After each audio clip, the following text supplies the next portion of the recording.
Vamos a dar inicio con la clase que corresponde a este día. Bueno, en la clase pasada hicimos una introducción al manejo del sistema de control de versiones y vimos de qué se trata, las características, cómo funciona. Pero, pues, hablar de ese software, digamos, en la parte teórica, pues, no le vamos a ver mucho la utilidad si no lo vemos realmente funcionando, y ver las ventajas ya al momento de empezar a escribir código. Vamos a empezar a hacer, por el momento, un proceso de instalación y configuración del sistema de administrador de versiones en Linux, y pues lógicamente ya después vamos a empezar a hacer algunos ejercicios para que vean cómo realmente trabaja este software. Antes que nada, si entramos a la página oficial de Git, yo les mencioné en la clase anterior que era este sitio, se llama git-scm.com. Aquí nos vamos a ir a la parte donde dice descargas y desde acá podemos instalarlo en cualquiera de los sistemas operativos más utilizados, que en este caso es Linux o Unix, en macOS o en Windows. En nuestro caso, que vamos a trabajar con Ubuntu, pues simplemente vamos a la parte donde dice Linux y ella nos especifica cómo vamos a hacer el proceso para la parte de la instalación. Y en nuestro caso, pues es bien sencillo, solamente tenemos que poner un apt install git para que nos permita, en este caso, empezar a trabajar con el administrador de versiones. Entonces yo aquí ya tengo abierta la máquina virtual, ya está funcionando y estamos en la misma con la que hemos estado trabajando en clases anteriores. Entonces, vamos a hacer el proceso de instalación. Le pongo sudo apt install y lógicamente el nombre del paquete, que en ese caso sería aquí. Bueno, de hecho, acá ya se encuentra instalado. No sé, quizás en algún momento lo instalamos. Pero en el caso, si lo necesitan instalar, solamente sería así, sudo apt install git. Y después de eso ya podemos ver qué versión es la que estamos utilizando, colocando git --version. Ya vemos que la versión que estamos utilizando es la versión 2.27 de Git. Ya está listo y preparado para que nosotros empecemos a trabajar. Como en este caso acá tenemos un servidor web, pues vamos a empezar a ver algunos ejemplos trabajando directamente desde el directorio donde están publicadas nuestras aplicaciones. Así que nos vamos a ir directamente al directorio, que en este caso sería var www.html. Y en este directorio donde hemos estado trabajando anteriormente, vamos a ir creando nuestros repositorios.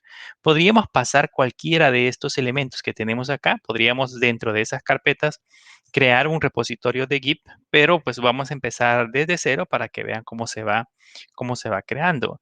Vamos a, eh, vamos a crear un directorio que le vamos a poner, ya tenemos uno que se llama tienda. Le vamos a poner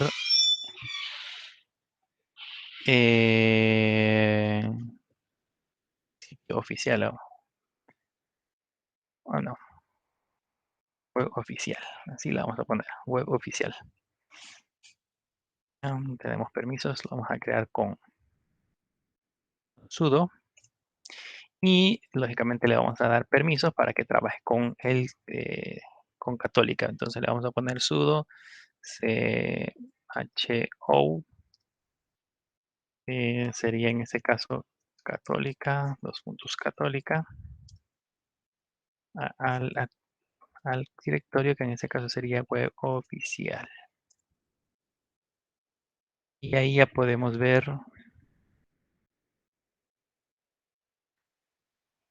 Y ahí ya podemos ver que tenemos web oficial, que su usuario propietario es, en este caso, Católica. Vamos a entrar a web oficial.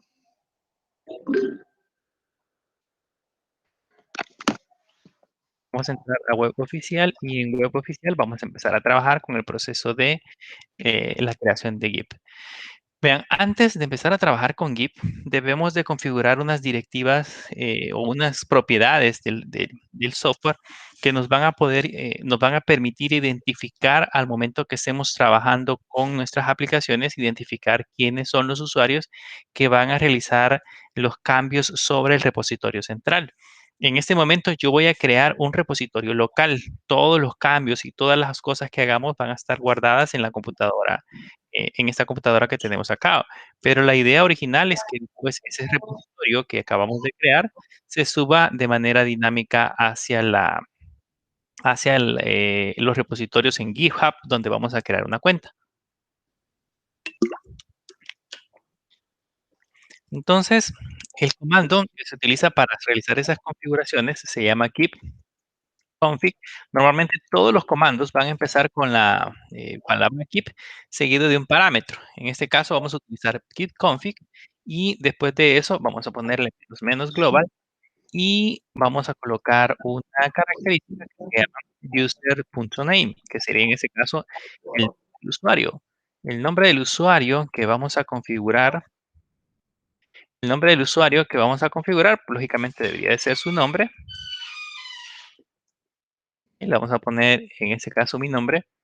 Ahí le damos Enter. Y luego le vamos a colocar eh, otra propiedad que se llama user.email.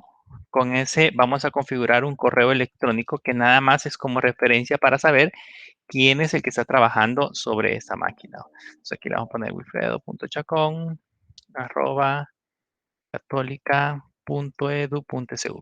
Entonces ahí ya tenemos listo nuestro repositorio. Dice keep config -global user.mail, el nombre del correo electrónico. Esta información que acabamos de colocar es justamente nada más para que nuestra máquina quede identificada con esas credenciales. Pero ya cuando nosotros empecemos a revisar, por ejemplo, quién ha hecho cada cambio, lo vamos a poder definir o lo vamos a poder encontrar por esas características. Así, por ejemplo, cada cambio que hagamos, vamos a saber quién es el propietario y quién es el correo electrónico. Y así debería de funcionar en cada una de las computadoras donde se vaya a replicar este repositorio como tal. Bien, ya después de eso, la carpeta que tenemos acá está totalmente vacía. Si yo le pongo un ls menos LA, van a notar que no hay absolutamente nada más que los directorios punto y punto punto que son parte de la estructura del sistema de archivos que tiene Linux. Entonces, lo primero que hay que hacer es poner el comando git init. Ese es el comando que me permite crear inicialmente un repositorio. Cuando hablamos de un repositorio, estamos hablando de crear la estructura con la cual nosotros vamos a manejar nuestros archivos dentro del sistema de manejador de versiones. Así que give init no lo vamos a estar ejecutando a cada rato. Nada más lo vamos a ejecutar la primera vez en la que yo voy a empezar a trabajar con un proyecto. Ya de ahí en adelante, pues ya la estructura está creada y lo único que nosotros tenemos que ir haciendo es nada más trabajando con los elementos que estos se vayan agregando. Le doy give init y ahí nos dice que el repositorio ha sido inicializado como vacío. Si revisamos ahora, perdón, si ponemos un ls -LA, vamos a notar que ahora dentro de la estructura apareció un nuevo folder que se llama .gip. Todos los archivos en Linux, normalmente cuando se crean y se diseñan o se les antepone en ese caso un punto al inicio, tienen la característica de que se toman como archivos ocultos o archivos con ese atributo de no mostrarse con un simple comando ls. Si yo le pongo ls nada más, van a notar que ahí no aparece nada. Si le pongo -L, no aparece nada. Hasta que le ponemos el -A, -LSA, entonces ya aparece el archivo como oculto. ¿Ok? Así que si yo quiero que un archivo esté con ese atributo de oculto, solo le agrego al nombre un punto al inicio y ya está colocado con esa característica. Pero veamos qué es lo que tiene este punto .git. Voy a entrar a la estructura, pero no es recomendable que nosotros empecemos a modificar nada de ello, porque básicamente ese punto .git es, eh, es en alguna medida nuestra base de datos de todos los cambios que se van realizando dentro de la aplicación. Así que ir y cambiar alguno de esos elementos que se encuentran dentro de esa carpeta, pues básicamente lo que haríamos sería dañar nuestro repositorio o corromperlo en ese caso. Si entramos a .git y le ponemos un ls -la o -l nada más, por ejemplo, van a notar que ya nos aparecen varios directorios y archivos creados justamente sobre esta carpeta. Está un health, está un branch, ya vamos a ver más adelante qué son los branch, está un config, description, un hooks, un input, object, ref, etcétera, etcétera. Esta es la estructura de nuestros repositorios. Ahí se van a ir guardando cada una de las versiones que nosotros vayamos creando de nuestra aplicación. Así que en alguna medida, pues ese directorio no deberíamos de tocarlo, no debería de poder realizar alguna modificación sobre él. Nada más sepamos que ahí se encuentra. Hay una cosa muy interesante que sucede cuando nosotros estamos trabajando con nuestros repositorios y es que, déjenme ver si podemos tener acceso a esta web oficial. Vamos a ponerle aquí 192, 168, 50 y 101.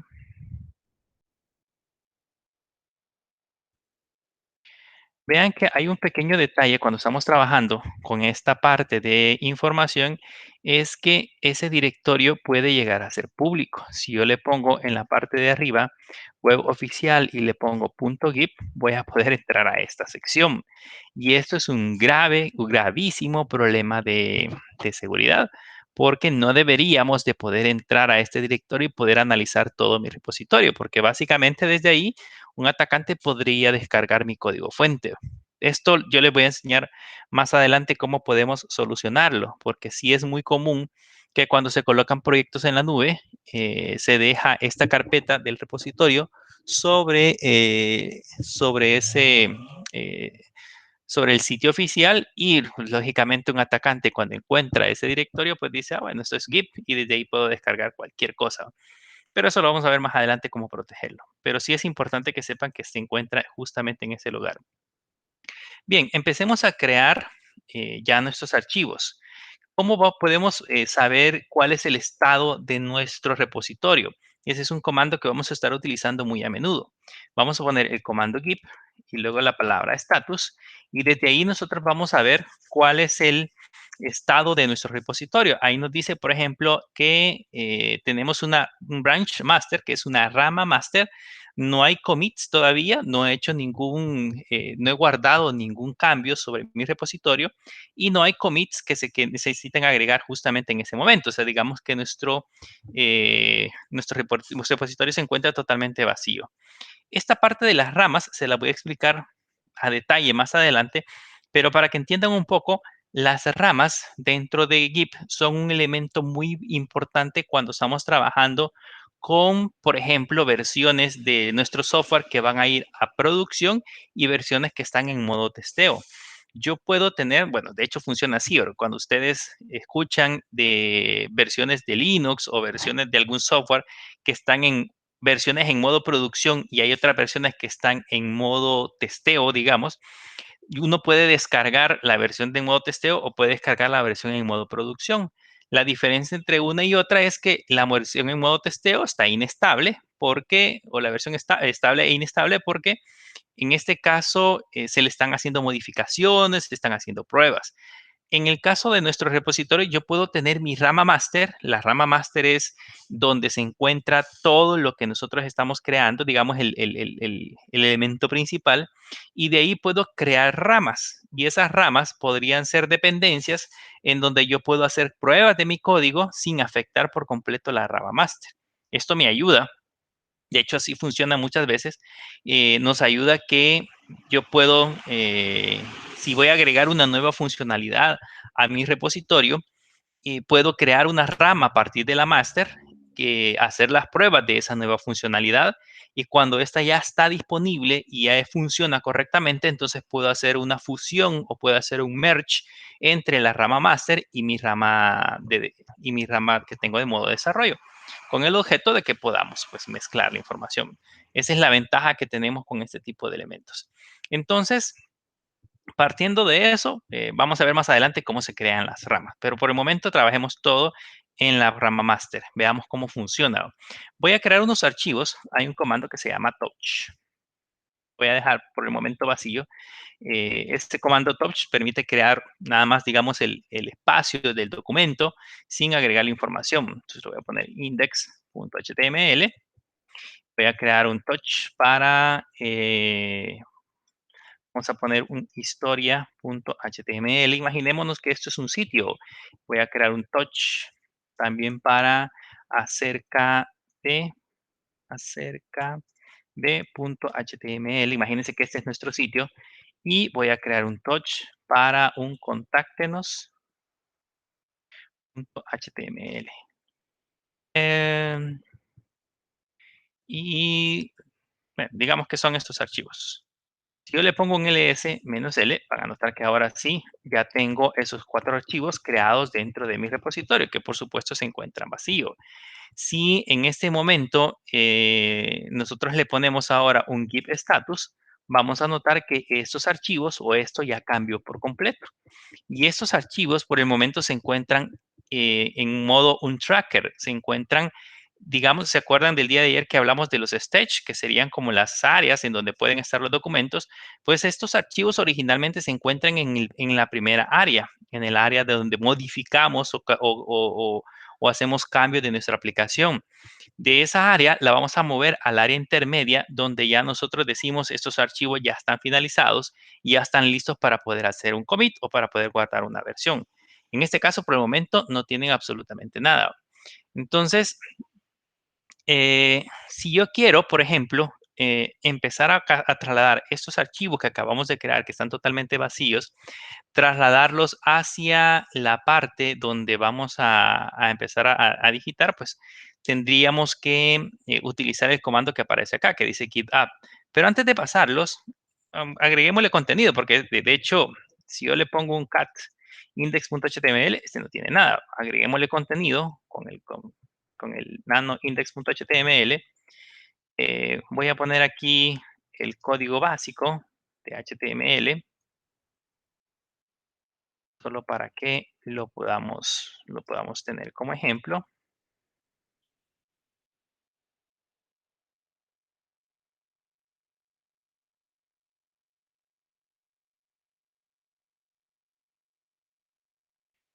Si todavía no han entrado a GitHub y no han creado su cuenta, pues les recomendaría que lo hagan porque más adelante vamos a hacer unos ejercicios donde va a ser necesario que ustedes tengan una cuenta en GitHub. Así que es importante que vayan haciendo ese proceso de suscripción. Es como cualquier otro proceso de suscripción que normalmente ustedes conocen. Aquí le voy a poner un H1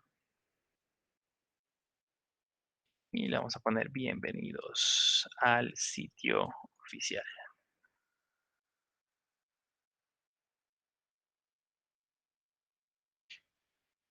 Esto es una página simple que acabamos de crear, la voy a guardar. Y por supuesto, esta página ya la podemos ver desde la parte del navegador. Allá ya dice bienvenidos al sitio oficial, que es el index.html que acabamos de crear. Bien, como ya creamos nuestro sitio oficial, ya tenemos un archivo. De nuevo, si le vuelvo a dar git status, me va a decir que tengo el index.html, el historia, contáctenos. De hecho, contáctenos está malo. Vamos a llamar por contáctenos.html. Perdón, es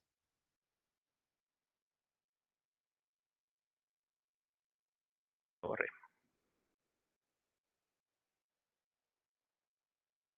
Vamos a poner un touch. Ahí tenemos contáctenos.html. Entonces, si hacemos otra vez el git status, vamos a seguir teniendo los mismos archivos. Entonces, les decía, ¿cómo hacemos para pasarlos del estado del área donde se encuentran actualmente y trasladarlos hacia el área donde ya van a estar preparados para hacer un commit? Pues existe el comando que se llama git add, como lo menciona en esta parte de arriba.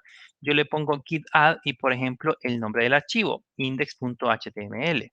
Si le pongo git add index.html, van a notar que ahora si le pongo git status, ya me dice que tengo 3 archivos en el que no están traqueados, que están en el área, en el primer stage, y tengo un archivo que ya está listo para que podamos realizar los cambios.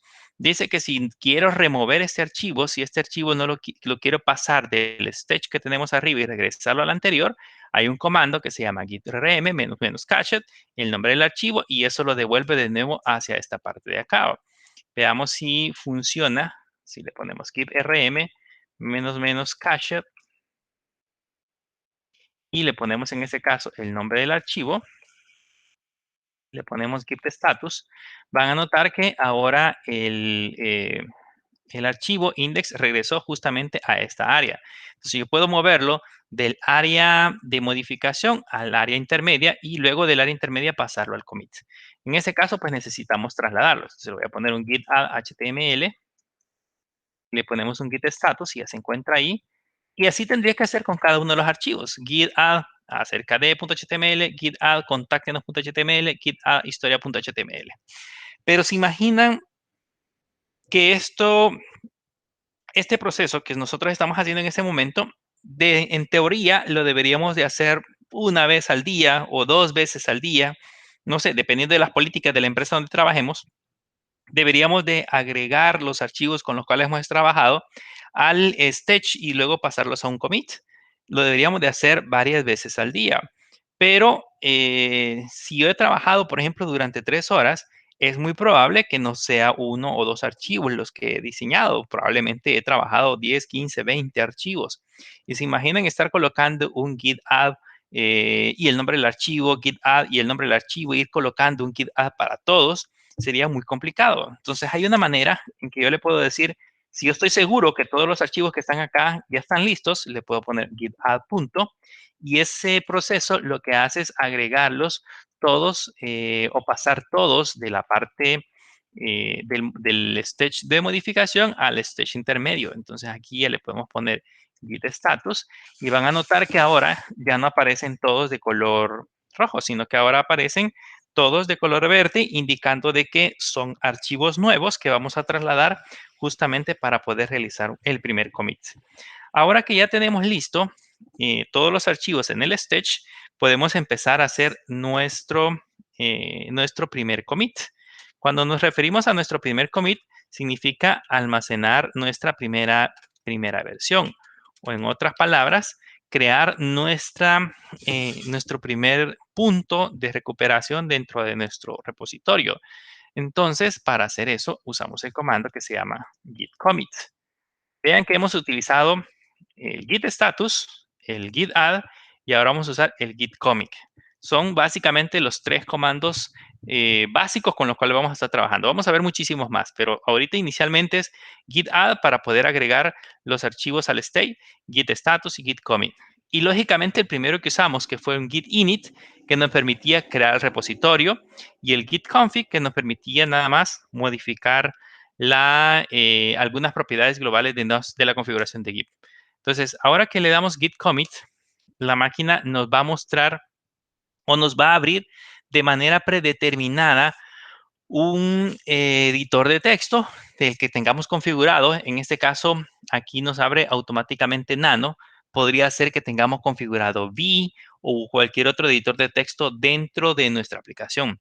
¿Para qué nos abre un editor de texto? Porque justamente en esta parte de acá, yo debo de digitar, por ejemplo, en la primera línea, voy a poner creación de los archivos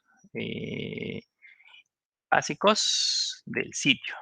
Eso es lo que acabo de hacer. Y en la parte de abajo, en la siguiente línea, es recomendable ya ponerle información más específica que me indique qué es lo que hicimos. Vamos a ponerle acá en este commit. Se crearon los archivos index.html, el acerca de.html, el contáctenos.html e historia.html.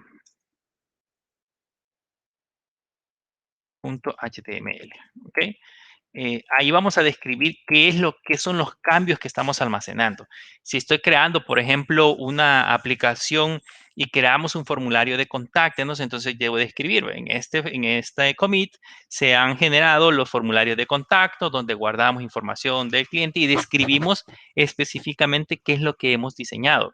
En la parte de arriba ponemos un título donde colocamos de manera resumida qué es el commit, qué es lo que contiene. Y en la parte de abajo describimos de manera detallada cuáles son los procesos que hemos realizado.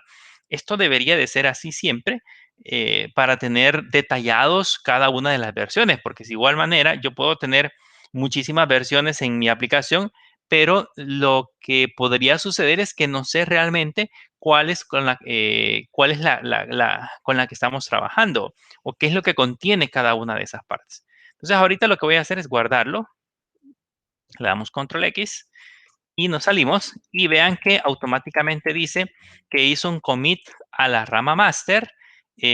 Aquí aparece un número que es como el identificador. El commit en el título dice creación de los archivos básicos del sitio y aquí me aparecen los archivos que fueron agregados justamente hacia ese commit. La ventaja que tenemos ahora es que si le pongo git status, van a notar que ahora me dice que el branch master se encuentra, no hay nada que hacer porque como ya estos archivos que teníamos acá se movieron hacia el commit, al área del commit, entonces ya están guardados esos cambios. Ahora, digamos que en ese momento nuestro repositorio se encuentra totalmente limpio, se encuentra completamente modificado, completamente nuevo. Pero digamos que me fui ahora, hoy lo dejé completamente guardado, esta es la primera versión, pero regresamos el día de mañana y vamos a empezar a trabajar ahora siempre en el sitio.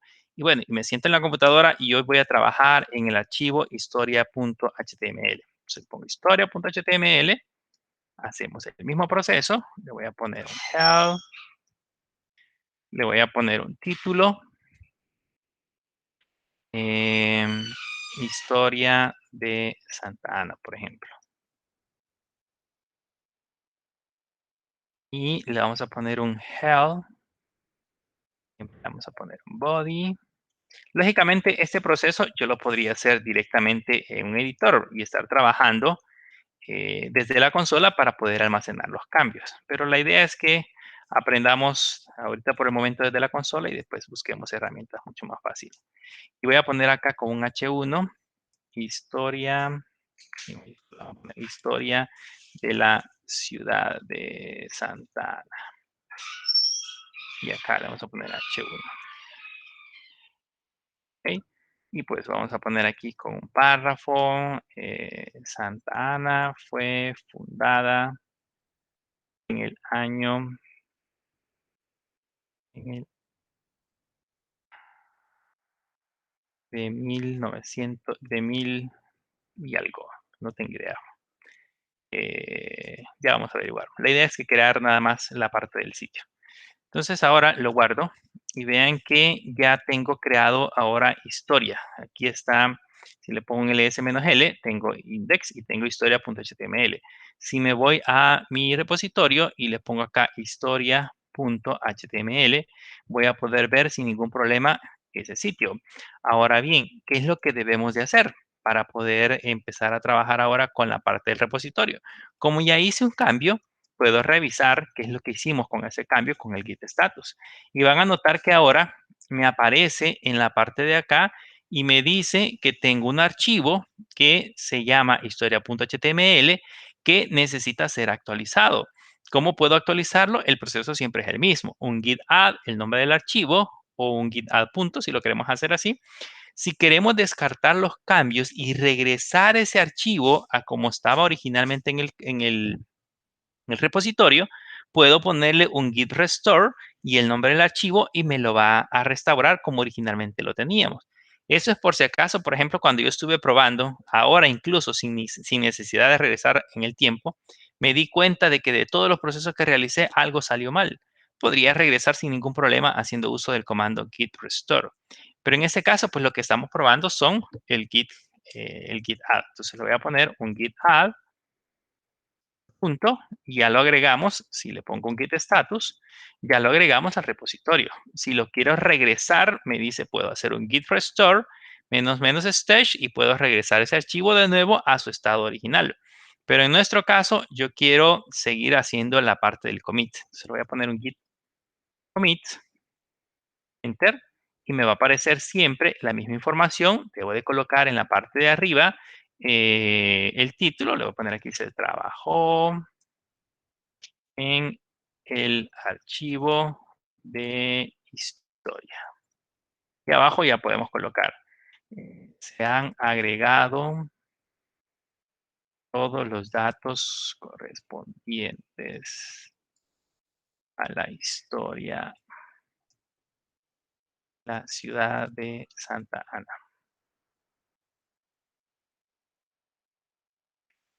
Entonces guardamos. Y aquí ya nos dice que se realizó de nuevo ese commit. Dice que hay un archivo que cambió y que se le hicieron 9 inserciones a ese archivo. Entonces veamos cómo podemos observar esa información. Si le pongo git status, vamos a notar que siempre dice que la rama master está vacía porque en ese momento acabo de hacer un commit. O sea, todos mis archivos se encuentran alojados en el commit. Pero lo que quiero que vean es cómo podemos revisar en el tiempo cuál es el estado de cada uno de esos commits. Entonces puedo poner acá un git log solamente y van a notar que sí, ya me aparece, que dice que he hecho este commit en la rama master el día 5 de mayo a las 23:29 y he hecho este otro commit a las 23:24. ¿Ok? Con 5 minutos de diferencia. Este es el título que le puse, creación de los archivos del sitio básicos, y ahí están abajo los archivos. Y este de arriba dice, se trabajó en el archivo de historia, y ahí está la información. O sea que el primero que aparece es el último commit que acabamos de realizar. Si quiero hacer esto más simple o más corto, esta información que tenemos acá la queremos hacer más corta, ya no usar solamente keep log porque me muestra toda esa información, puedo utilizar un comando que se llama keep log menos menos y se llama oneline. Y la diferencia con este es de que me muestra en la parte de acá, me muestra el mismo dato, solo que me aparecen los títulos, solamente los títulos, vean, son los títulos que tenemos arriba. Y en esta parte de acá me aparece esa información con los primeros 7 caracteres. Estos 7 caracteres se le conoce como el hash del commit que acabamos de hacer, y ese hash generalmente no es igual, así que los primeros 5 caracteres siempre van a ser diferentes, en teoría. Entonces, y me aparece en ese caso con el head indicándome de que yo justamente estoy en este commit. ¿Ok? Aquí es donde estamos trabajando, es el primero que tenemos. ¿Cuál es la diferencia entre el git log normal y el git log menos menos oneline? La diferencia está en que el anterior, pues sí me da fechas. O sea, aquí sí yo puedo ver en qué fecha, a qué hora, en qué día y a qué hora específicamente se realizaron esos cambios. Mientras que en el oneline solamente puedo ver el hash abreviado, en ese caso el título, y esa es la única información que podemos encontrar.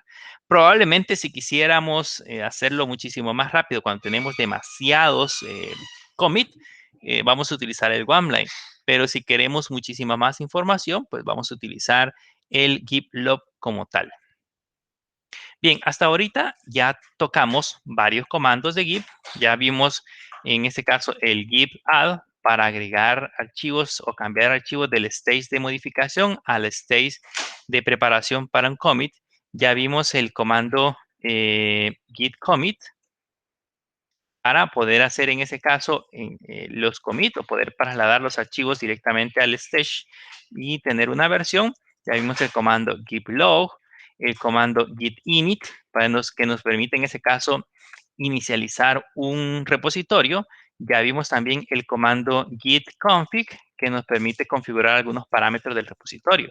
Si se dan cuenta, hemos visto 1, 2, 3, 4, 5 comandos con los cuales hemos estado trabajando apenas con un repositorio. Con estos 5 comandos, pues nada más estamos haciendo cambios, agregándolos y estamos visualizando dónde es que se guarda esa información y cuántas son las versiones que tenemos. Pero lógicamente vamos a seguir trabajando con más comandos. Entonces, en este caso, ahorita quiero que veamos un proceso con el cual vamos a realizar algunos cambios. Por ejemplo, yo le voy a poner, primero veamos el git status. En este momento, mi rama, cuando yo le pongo git status, mi rama dice que está limpia. O sea, no tengo archivos en ningún stage. más que en el stage del commit. Significa que todos los cambios en ese momento están guardados. Si sucede algo en este momento, no hay problema porque está guardado en mi repositorio y lo puedo recuperar. Cuando los tengo en nosotros stage, es muy probable que ahí sí pueda suceder algo porque no están guardados directamente en el stage que corresponde. Pero bien, ¿qué pasa, por ejemplo, si de los archivos que tenemos acá, yo quisiera eliminar alguno de ellos? Por ejemplo, quisiera eliminar este contáctenos.html. ¿Cómo podemos hacer para eliminar ese archivo? En Linux, para eliminar, sabemos que se utiliza el comando rm y el nombre del archivo, en este caso rm contáctenos.html. Le doy Enter y si le pongo un ls-l, vean que ese archivo ya no existe, ya solamente tengo acerca de historia e index.html. Si le pongo git status, ¿sí? Ahí me va a decir que acabamos de borrar un archivo que se llama contáctenos.html. Puedo hacer dos cosas. Puedo hacer un git add o un git rm o puedo hacer un git restore. O sea, si en el caso, por ejemplo, me di cuenta que lo borré por accidente, podríamos poner un git restore y ponerle el nombre del archivo, contáctenos.html. Y si le ponemos un ls-l, ahí debería de regresar el archivo de nuevo. O sea, si por accidente lo eliminamos, lo puedo recuperar o lo puedo restaurar. Pero veamos si no lo eliminamos por accidente. Si le pongo rm y le pongo git status, sigue estando esta parte de ahí. ¿Cómo eliminarlo de manera permanente en este próximo commit que vamos a hacer? Esa es la idea principal. De manera permanente queremos borrar justamente ese valor. Entonces, la manera de hacerlo, la manera de poderlo eliminar de manera permanente es colocar un git rm contáctenos.html.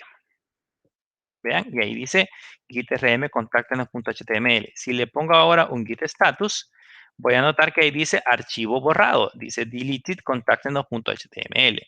¿Qué me resta? Pues ahora lo que tengo que hacer después de haberlo eliminado es poner un git commit. Aquí le vamos a poner se eliminó el archivo contáctenos.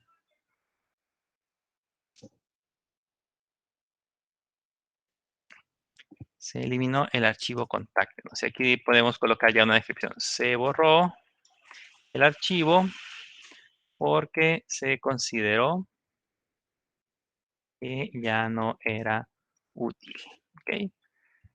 Y le vamos a poner que se borró el archivo específico. Normalmente cuando ya se están haciendo documentaciones, siempre nos van a pedir que seamos muy detallistas. Se borró el archivo contáctenos.html. Lógicamente esto depende mucho de las políticas de la empresa donde ustedes vayan a trabajar. Ahí les van a dar las directrices de cómo van a hacer para documentar los cambios que hayan hecho dentro de la parte de Git. Si ahora le pongo un git status, vamos a ver que está limpio. Si le pongo un git log, vamos a ver que ya tengo 3 commits. Tengo este de acá, donde hemos eliminado un archivo. Tengo este de acá, donde trabajamos con la parte de historia. Y tengo este de acá, es donde creamos los archivos básicos de Git. Si en este momento le pongo, por ejemplo, git --oneline, vean que aquí aparecen los tres elementos abreviados de los cuales nosotros hemos trabajado. ¿Qué pasa, por ejemplo? Quiero que hagamos un ejercicio. ¿Qué pasa, por ejemplo, si yo quiero regresar hacia acá? ¿Ok? Quiero regresar justamente a este punto donde teníamos esta información. Puedo usar el comando que se llama git checkout. Git checkout y ponerle justamente este número. Voy a copiarlo. Lo pueden digitar si quieren. Lo voy a pegar.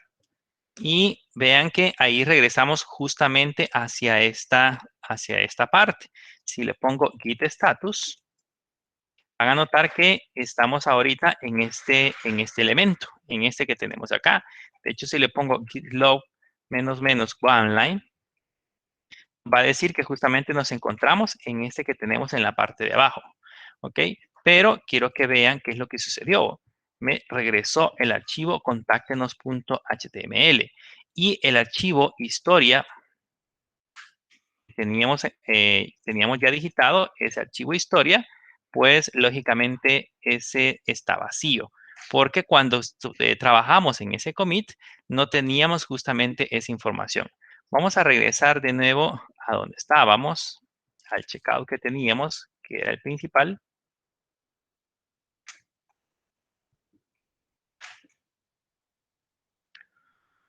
y le vamos a poner un git status,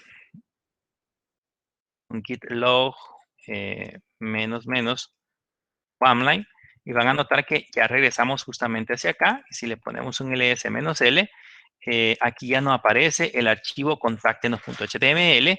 Y si reviso historia, vean que historia ya sigue teniendo la información que teníamos anteriormente.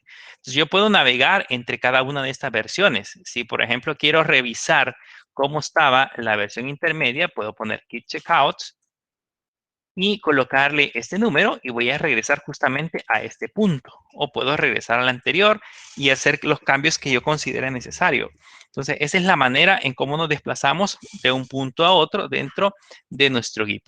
Quiero que hagamos un último ejercicio en la parte de los elementos. Hay un archivo, por ejemplo, acá que se llama historia.html, que lo vamos a desplazar, lo vamos a mover, vamos a ver cómo se realiza ese proceso. Entonces, lo primero que vamos a hacer es crear un directorio que se va a llamar librerías. Y en ese directorio que se llama librerías, vamos a mover el archivo que se llama historia.html, lo vamos a mover a mi directorio actual, librerías, y justamente le vamos a poner historia.html. ¿Ok? Lo vamos a desplazar justamente hacia esa posición.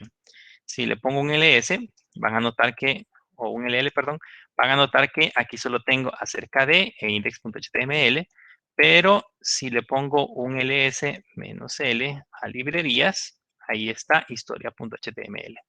Ahora, ¿qué pasó con el estado? Suele suceder. Vean que aquí ha sucedido algo muy curioso, porque en el sketch me dice que yo he creado librerías, pero he borrado historia.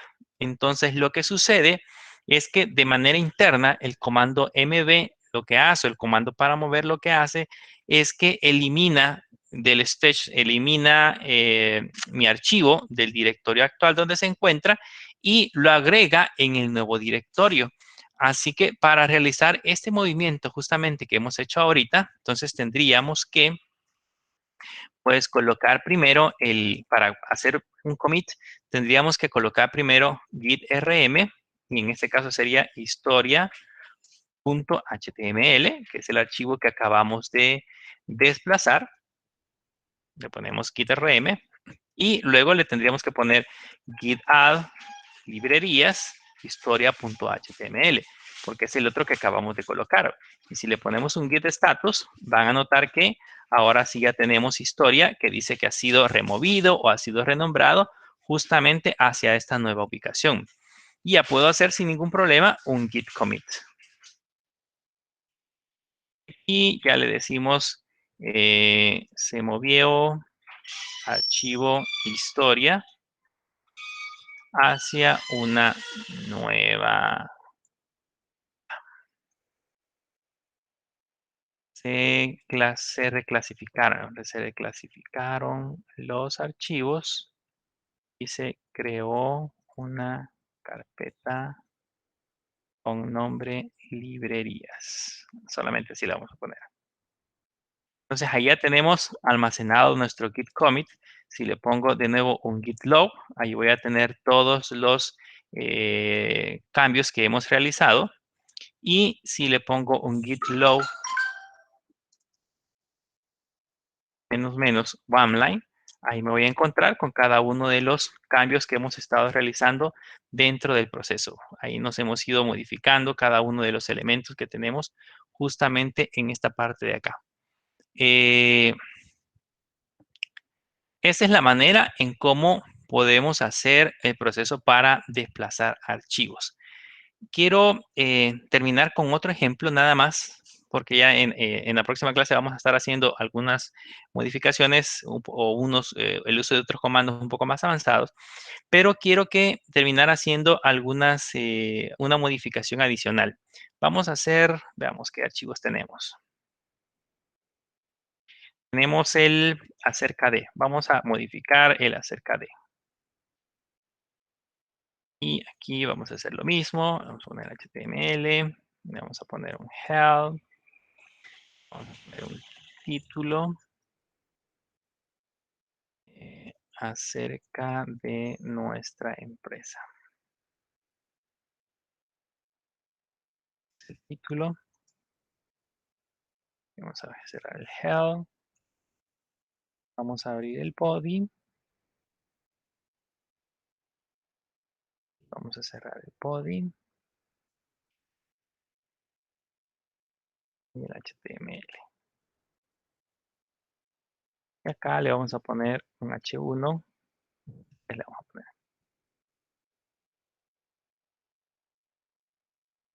No sé la historia de nuestra empresa. Es nada más a manera de ejemplo. Entonces lo guardamos. Y vean que si le pongo de nuevo un git status, en ese git status me dice que ya tenemos el acerca de .html. ¿Okay? Ya estamos colocados justamente en esa posición.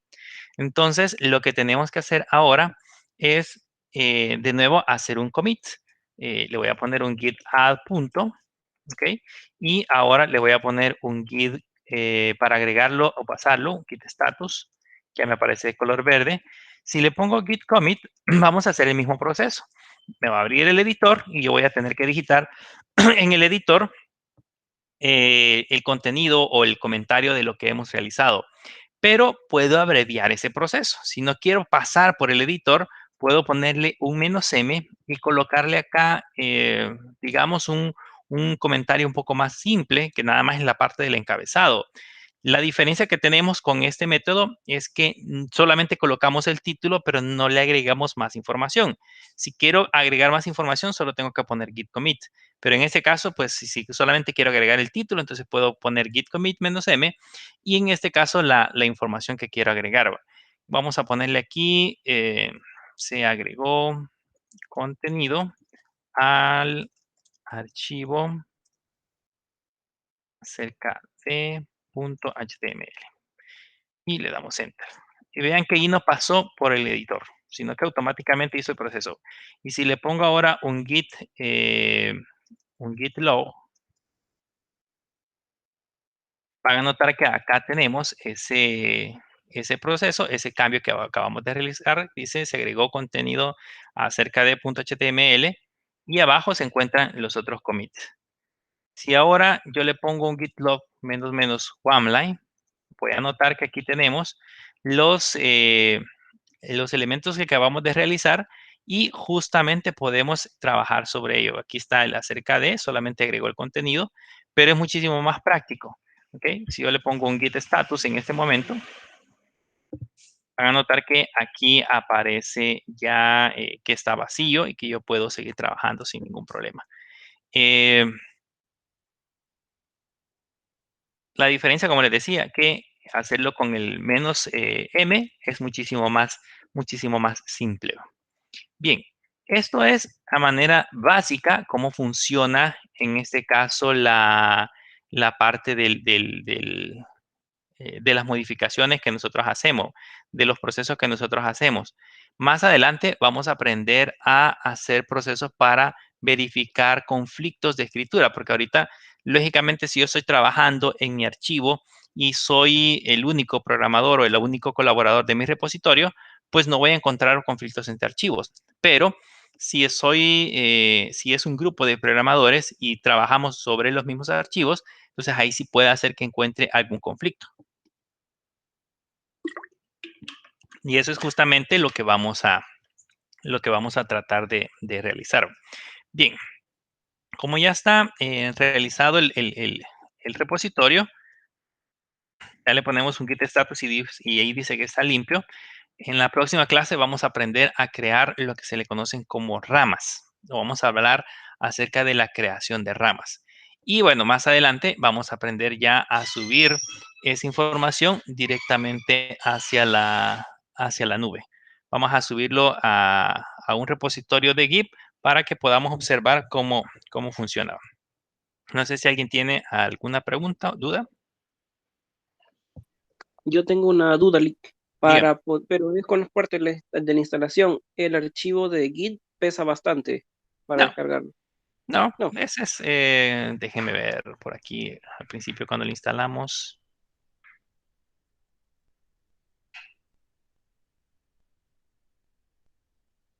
Ah, perdón, este ya estaba instalado. No, realmente no pesa mucho. Eh, si lo quiere instalar en Windows, vamos a ver aquí. Si lo quiere instalar en Windows, pesa 44 megas. O sea, es relativamente pequeño. Si lo quiere instalar en Windows, lo mismo pesaría para el caso de Linux, si lo quieren instalar ahí. Realmente el paquete no es muy grande. Lo que hace sí es ya un poquito más complejo. La ventaja que tienen es que si lo hacen en Windows, les instala de una sola vez el entorno gráfico. Mientras que si lo trabajan en Linux, pues en Linux van a trabajar específicamente de la parte de la consola. Hay maneras de hacerlo en modo gráfico si quieren tener el escritorio, pero como les digo, pues es mejor en alguna medida aprenderlo a manejar desde un principio, desde la consola, y después cuando ya lo podemos hacer muy bien desde la consola, pues entonces buscar algunos elementos gráficos que nos ayuden, pero por el momento pues es mejor trabajar desde ahí. ¿Ok? ¿Alguna ok, otra Lick, pregunta? gracias. ¿Ok? ¿No? Bien, eso sería todo por la clase del día de ahora. Voy a colocarles los links en la plataforma para que ustedes puedan hacer las descargas, para que se vayan directamente al link y alguna documentación adicional donde puedan seguir aprendiendo un poco más de Git. Por supuesto, en la próxima clase vamos a seguir haciendo muchísimas más cosas, pero pues no está de más en que podamos documentarlo. Si no hay preguntas, pues nos veremos en la próxima clase. Que pasen una feliz tarde. Así le Feliz dice. tarde. Feliz tarde.